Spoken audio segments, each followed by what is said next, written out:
Good afternoon, students. I hope you all are fit and healthy. So, in the previous lecture, we have learnt about communication cycle. In the communication cycle, firstly, sender send the any message to the receiver. Then, through a communication channel.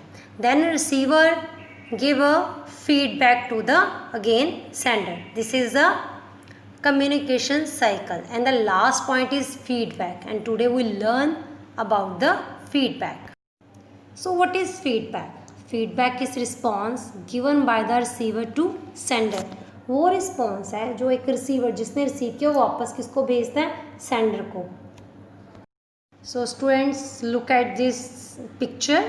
Feedback comes in any form, maybe idea, response, opinion, survey, comment, rating, result, advice.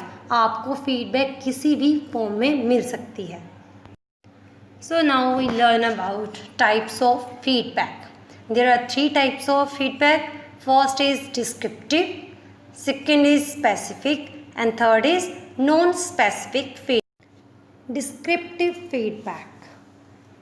It is a specific information in form of written commands or verbal conversation that help the learner understand what she or he needs to do in order to improve. मतलब ये ऐसे feedback है जिसमें आपको क्या मिलता है, written comments मिलते हैं या वर्बल कन्वर्सेशन होती है जो आपको आगे इम्प्रूव करने के लिए हेल्प करती है.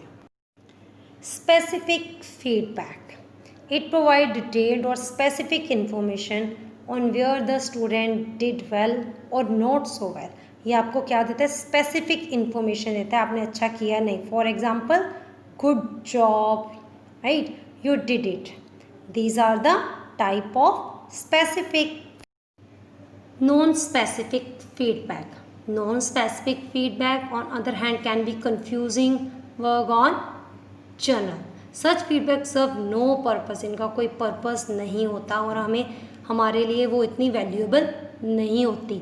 For example, like try hard, right. Then focus. Focus means इनसे हमें ये नहीं क्लियर हो रहा कि हमने कहाँ पे फोकस करना है, कहाँ पे हमने ट्राई हार्ड, कहाँ पे हमने मेहनत करनी. The communication barriers. Sometimes our perspectives, idea, views or fixed way of thinking affect our communication are called communication barriers, right? कई बार हमारे माइंड में जो होता है, आइडियाज़ होते हैं, व्यूज़ होते हैं, या किसी के लिए हमारी थिंकिंग फिक्स होती है. फॉर एग्जांपल, आपको लगता है कि ही एंड शी इज़ रूड, इस बिहेवियर इज़ रूड, तो आपके माइंड में वही चीज़ सेट हो जाती है कि ये तो रूड है, इससे बात नहीं करनी. This is communication barrier.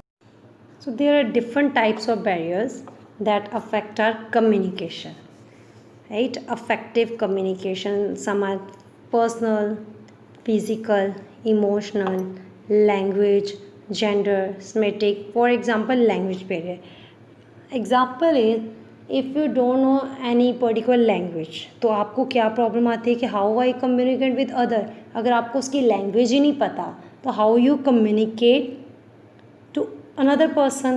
That is a example of an effective language barrier. Same way, the different types of barrier that affect our communication. Next is overcome barriers. Means जो barriers, जो चीज़ हमें communication में problem कर रही है, रोक रही है communicate करने में, उससे हम कैसे बाहर निकलें. First is active listening. Active listening is a skill that can develop with practice, right? आपने आराम ध्यान से सुना है, means actively listening. Active listening means actively listening. It is fully concentrating on what is being said rather than just hearing the message of the speaker. सिर्फ सुनना नहीं है, उसको ध्यान में रखना है उसने बोला क्या है. Second is use simple language. It is important to remember the audience that you are speaking to and use language that can be easily understood. Means वो लैंग्वेज बोलो जो सबको, ऑडियंस को समझ आ रही है. Last is give constructive feedback. Feedback क्या है, मोस्ट इम्पॉर्टेंट पार्ट है किसका, कम्युनिकेशन का. तो हमें क्या देनी चाहिए, इम्पॉर्टेंट फीडबैक देनी चाहिए, राइट. फीडबैक में भी नेगेटिव और positive. So last is 7 C's of effective communication. Means आपको effective communication के लिए what 7 C's? 7 C's means C से स्टार्ट होने 7 वर्ड्स हैं जो आपको हेल्प करते हैं effective communication के अंदर. First is completeness. आपका जो मैसेज है जो आप बोलना चाहते हो should be complete, right. Consciousness means what you convey in least possible words. आप जो भी बोलना चाहिए आपको ज़्यादा नहीं, डिटेल में तो जाते हैं लेकिन इतने वर्ड में बोलना, that is time saving and as well as cost saving. जो क्या होना चाहिए, time saving.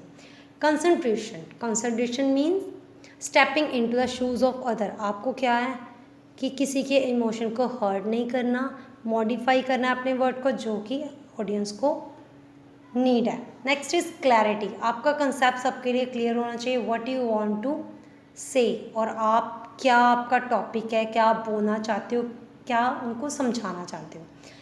Next is concreteness. Means आपका जो मैसेज है वो क्या होना चाहिए, क्लियर, फैक्ट्स एंड फिगर आपको बताने हैं. This type of message are not misinterpreted. Supported is specific fact and figures. क्या फैक्ट्स फिगर्स हैं, क्या रियलिटी है, उनको आपने बताना है. Cross tick, right. ये क्या है कि आप बहुत ही sincerely, politely and reflective way से आपने अपने मैसेज को कन्वे करना है. And last is correctness. Correctness means correctness in communication, that there are no grammatical error in communication. जब आप बात कर रहे हैं तो आप ग्रामेटिकली आप जो वर्ड बोल रहे हो वो क्या होना चाहिए, correct and well timed. So I hope the concept is clear for the everyone. Thank you so much students.